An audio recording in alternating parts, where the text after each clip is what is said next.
두 번째 연자분은 KBS의 지영철 기자십니다. 지영철 기자님은 KBS 기자협회장을 하셨고요. 또 보도본부 산업과학부에서 일도 하셨고 현재는 KBS 보도본부 정치외교부 국방팀장님이시면서 KBS 원TV 남북의 창의 앵커로 활약하고 계시다고 합니다. 이 남북의 창이 일요일 아침인가 하지 않습니까? 토요일 아침인가요? 예. 그때 좀 보기 어렵지만 이제 지영철 기자님이 나오시는 거 알았으니까 저도 열심히 보도록 하겠습니다. 네, 발표 부탁드립니다. 네, 안녕하세요. 저 KBS 지영철입니다.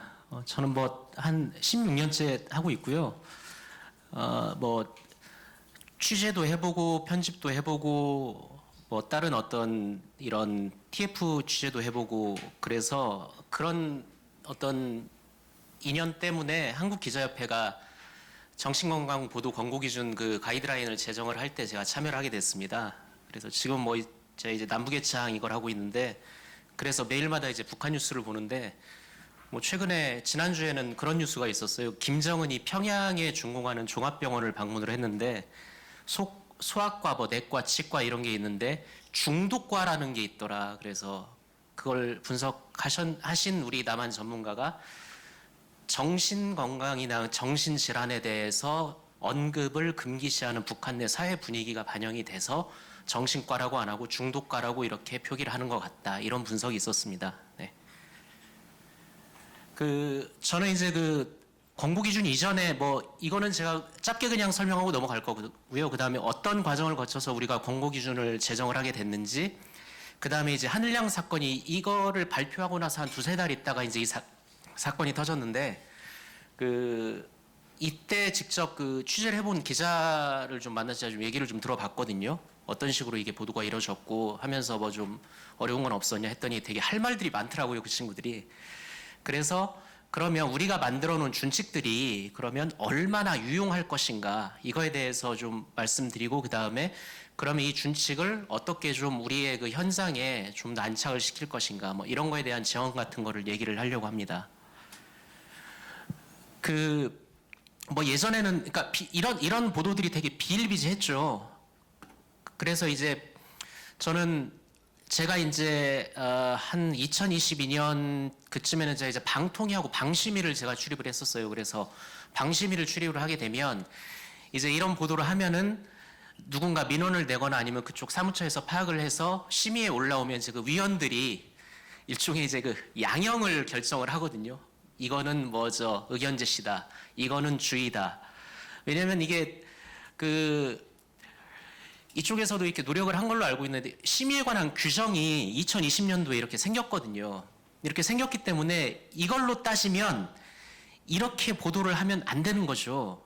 그런데 현장에서는 보면 이게 없는 이야기가 아니고 분명히 경찰의 내용을 통해서 우리가 확인을 한 건데 이걸 쓰는 게 왜 문제냐, 이게 팩트인데 이런 식의 이제 그런 어떤 반론이나 또는 심의를 직접 받으러 오면 그렇게 설명을 하는 경우가 되게 많습니다.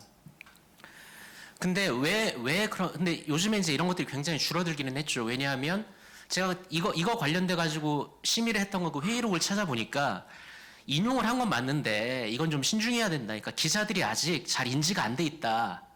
이게 이제 이 앞에 있는 그 보도를 말할 때 이제 이 보도에 대한 한 2022년, 2023년 많이 걸리지도 불과 한 2, 3년 전이죠. 근데 잘 인지가 안 돼 있는 것 같다. 그 다음에 비의원은 경찰이 이걸 공표를 하고 있다. 요즘에 경찰도 공표 안 합니다, 이거. 브리핑에서도 직접적으로 얘기는 안 해요. 그런데 기자들한테 알려지기는 하죠. 이제 그 뒤에 이제 제가 설명을 드리겠는데 그렇게 되면 재판까지 가면 처벌해서 완화된 기준 적용에 면죄부를 주는 경우가 되고 반대로 정작 죄 없는 사람들은 정신질환 이러한 보도가 굉장히 위협으로 느껴진다고 라고 돼 있는데 지금 하늘양 사건의 가해자가 정확히 지금 재판에서 지금 이러한 변론 전략을 지금 펼치고 있죠.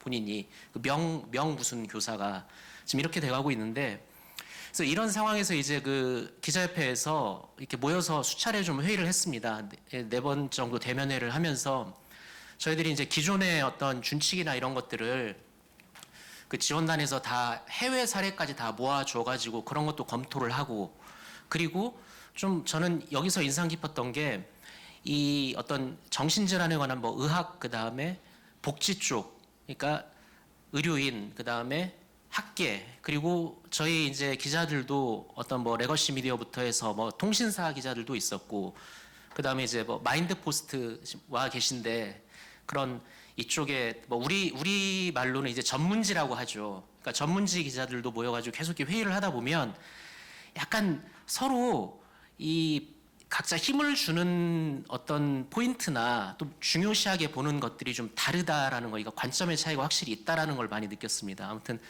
그렇게 해서 저희가 이제 이거를 끝내 다 마무리를 해가지고 다 문항까지 지금 이렇게 완성을 했습니다. 보면 이제 확실히 이제 팀플 할 때는 좀 표정이 좀 어두운데 끝나면은 좀 표정이 좋죠. 예.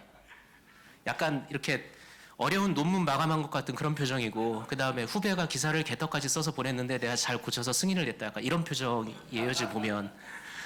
근데 그렇게 해서 이게 이제 발표 한 2달 후에 이제 이게 딱 이게 났는데, 이 기사 이제 처음에 딱 보는 순간 저는 이게 권고 기준 제정됐는데 저거 이제 잘 적용이 됐으면 좋겠다라는 생각을 했고, 각자 생각하는 건 다 다르죠. 이제 이걸 보는 순간 좀 이따 나오는 이제 우리 후배는 핸드폰을 꺼내가지고 내일 그 저녁 약속을 이제 취소를 하고, 왜냐면 이제 한 사나흘 동안 이제 이걸로 쭉 가는 거니까. 그렇게 되면 이제 보통 우리 방송국 같은 경우는 9시 뉴스를 하게 되면 이제 보통 퇴근이 뭐 8시 반, 9시 이렇게 퇴근이 되니까 저녁 약속 못 가는 거죠.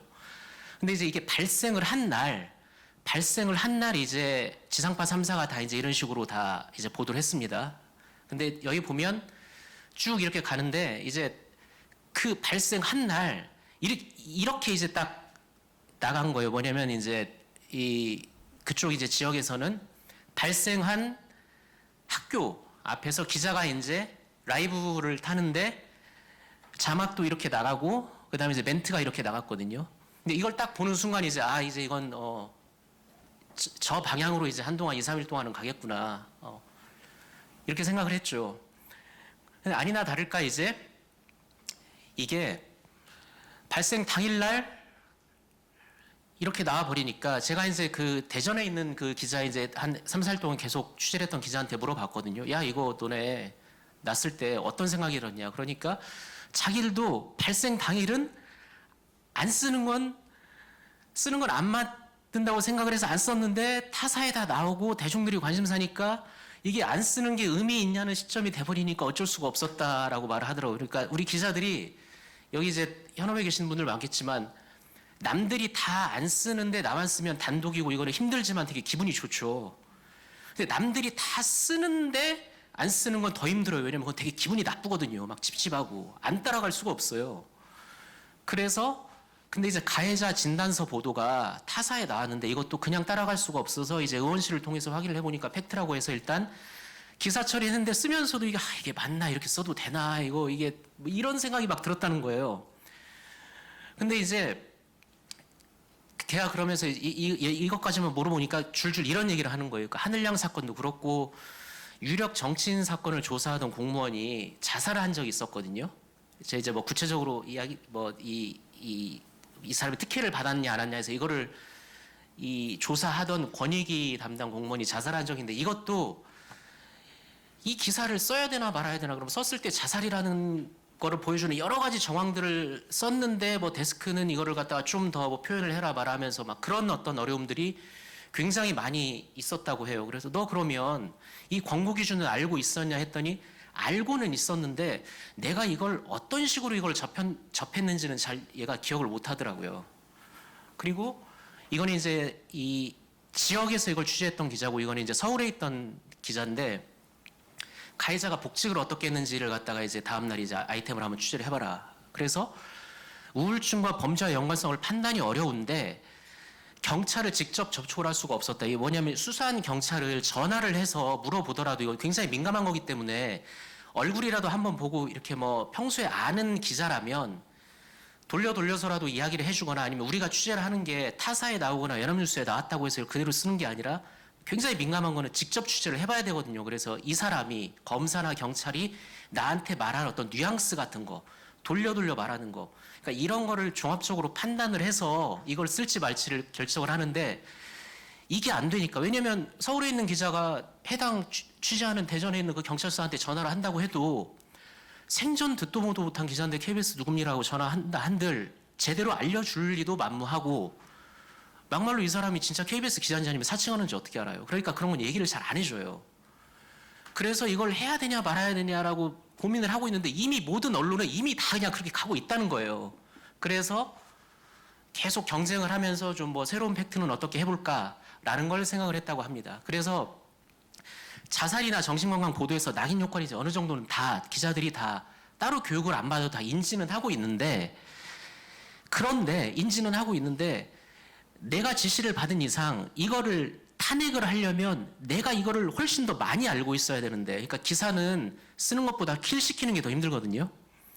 그래서 그게 확신이 없는 이상 갈 수밖에 없었고, 그래서 그냥 드라이하게 언급하자고 하고 취재를 해서 보도를 했는데, 그러던 중에 이제 이게 쭉 가면서 이 전문가 집단이 그 의료계 집단 그다음에 전문가 집단이 발표도 하고 뭐 성명도 내고 그렇게 했지 않습니까? 그러니까 얘 입장에서는 그 입장이 되니까 되게 반가웠대요. 막 내가 이렇게 기사를 썼는데도 이게 맞나 싶었는데, 그런 어떤 이 나의 어떤 죄책감이나 찝찝함을 줄여주는 이 전문가 집단이 이게 나오니까 너무나 반가웠고, 그래서 기사를 쓰는데 너무나 기뻤고 한결 마음이 편해졌다고 하더라고요.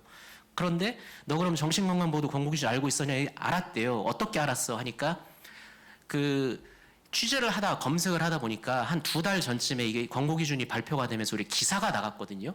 그 기사를 보고 이 가이드라인이 있다는 걸 알게 되고 가이드라인을 찾아봤다는 거예요. 그리고 쓰면서도 그걸 뽑아가지고 데스크한테 갖고 가서 이건 이러니까 이런 식으로 표현을 해야 됩니다라고 현장에서 썼다는 겁니다. 잘한 거죠, 그죠? 그래서 제가 이제 말씀드린 게 이건데, 그래서 이제 이게 2월 13일 날 이렇게 보도가 나가고, 그 다음에 매우 좋은 보도이니까 당연히 타사는 이제 다음날 다 비슷한 양식으로 해서 다 따라왔습니다. 이렇게.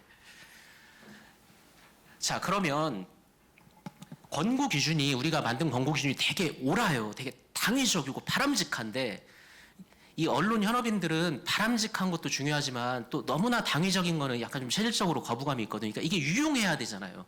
그러니까 나한테 좋은 건가, 내가 일하는데 도움이 되는가.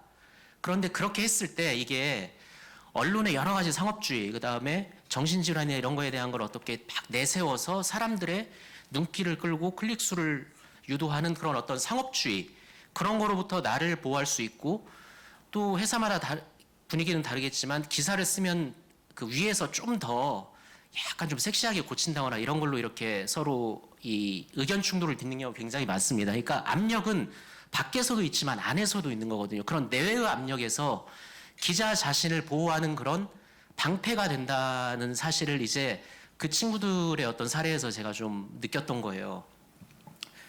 이거는 이제 뭐 시간 관계상 이제 넘어가는 걸로 하고, 그래서 그러면 되게 이 권고 기준이 생겨서 우리가 참 유용하게 이제 현장에서 쓸 수가 있는데, 그러니까 바람직한 걸 넘어서 이제 유용하다는 걸 알게 됐는데, 내가 일할 때 도움이 되고 나를 보호하는 거라고 이제 그렇게 인지가 됐는데, 그러면 이게 더 널리 알려지고 기자들한테 되게 친숙해야 되잖아요. 저는 이제 그 데스크를 보면서 이제 제 책상에 쭉 이 가이드라인, 여러 가지 이제 가이드라인이나 아니면 이런 규정집들인데, 이게 이렇게 놓고 좀 애매할 때마다 이제 쭉쭉쭉 찾아서 보거든요. 그러면 어떤 것들은 굉장히 구체적으로 나와 있습니다. 뭐 선거방송 같은 경우는 이 정도 확인될 땐 보도할 수 있다. 이 정도 확인될 때는 보도하면 안 된다. 이 정도 확인되면 이거는 익명으로 굉장히 세세하게 이런 여러 가지 가이드라인들이 되게 많아요. 근데 제가 이 가이드라인들을 그래서 이번에 한번 다 찾아봤거든요. 예를 들면 우리 방송 제작 가이드라인은 345페이지짜리인데 장애인에 관한 것들은 쭉 어떻게 있지만 정신건강에 관한 내용은 따로 카테고리화가 되어 있지 않아요. 그리고 이 정도로만 나와 있는데, 정신건강은 이거는 또 장애라고, 이걸 장애로 카테고리화를 할 수가 없잖아요. 그 다음에 우리 공정성 가이드라인은 보니까 아예 이런 거에 대한 언급 자체는 없고, 다만 다양성을 규정한 데서 약자 배려나 편견을 배제하라 이 정도만 있고, 취재 제작 실무집을 보니까 여기도 정신건강에 관한 건 없고, 다만 부록에 이제 몇 가지 그 우리가 유용하게 쓰는 그런 어떤 기준들, 뭐 자살 보도 어떻게 해야 될지, 성폭력 선의령 보도 기준, 이런 것들은 있는데 아직 우리가 만들었던 그 정신건강 그 보도 가이드라인은 아직 들어가 있지 않습니다. 그래서 이제 한 두 돌 되는 건가요? 한 2년째 되고 있는데 이걸 좀 더 각 회사나 아니면 여러 가지 이런 그 매뉴얼이나 문안집에 좀 더 확산을 시키고 좀 진입을 시켜야겠다 이런 생각을 해봤고요. 그래서 지금 이게 작년에 한국기자협회 수첩에는 맨 마지막에 지금 이게 들어가 있거든요. 이 정신건강보도 권고 기준이 들어가 있고 그 한국기자협회에서 여가부랑 같이 해서 해준 것도 이제 성희롱, 성폭력, 스토킹 등 사건 보도 참고 수첩이라는 게 있습니다. 이게 아마 보신 분들이 있을 거예요. 이제 사건 기자들 그 책상에는 이거 많이 가 있을 텐데 한국기자협회, 그러니까 이건 여성가족부면은 그러니까 보건복지부나 아니면 뭐 다른 정부 부처 모든 정부 부처가 참여해서 또는 유관돼서 만들어진 권고 기준이나 보도에 관한 가이드라인이라면 그냥 전부 다 묶어가지고 그렇게 해서 하나의 그냥 책으로 만들어가지고는 배포를 하는 것도 현장에서 쓰기에 되게 좋을 것 같다라는 생각을 해봤습니다. 그리고 이건 이제 얼마 전에 이제 그 경찰청에서 우리 회사로 보내온 공문이거든요. 뭐냐면 이제 범죄 보도 방송할 때 뭐 이런 걸 좀 잘 참고를 좀 해달라라고 하면 이제 우리 회사로 오면 이제 당연히 이제 부장이나 팀장, 취재부서 일선 팀장급 이상한테는 당연히 이제 공람이 다 되죠. 그리고 보면 공문은 이거고 이제 이런 거 한 두세 페이지가 쭉 있더라고요. 우리한테는 굉장히 익숙한 겁니다. 익숙한 거 뭐죠. 범죄용어 수법 뭐 유사한 범죄 재발 방지할 필요가 있는 경우 뭐뭐뭐뭐뭐 해서 이렇게 돌렸는데 그러니까 이런 식으로 어떤 큰 사건이 터질 때 이 중진한 차원에서 언론사 쪽으로 이 공고 가이드라인 기준 준수 요청 같은 거 이렇게 한 번씩 리마인드 해주는 것도 굉장히 중요하다고 생각하고요. 이거는 이제 예전에 헝가리 유람선 사고가 났을 때 그때 이제 그 재난보도 준칙을 준수를 해달라라고 이건 이제 전국 언론노조에서 산하 이제 자기 그 언론사 집으로 보낸 거거든요. 그러니까 예를 들면 하늘양 사건이나 또는 여러 가지 그러니까 사회적으로 정신건강이나 이런 거 관련된 큰 이벤트나 그런 사건이 발생을 했을 때 또 중진한 차원에서 이렇게 언론사 쪽으로 이렇게 좀 이렇게 리치아웃을 그러니까 그 관여라고 하죠. 인게지먼트라고 하나? 이렇게 관여를 하는 방법도 좋은 방법이라고 생각을 합니다. 예. 아무튼 10월 10일 날 정신건강의 날이라고 들었는데 저한테 10월 10일은 북한 노동당 창원 80주년 기념일입니다. 예. 그날 열병식에 북한이 어떤 무기를 공개할지 뭐 그에 따라서 저는 뭐 매우 바쁠 거라서 가고 싶은데 저는 이제 회사에서 그 10월 10일 행사의 성황을 제가 마음으로 응원하겠습니다. 감사합니다. 네.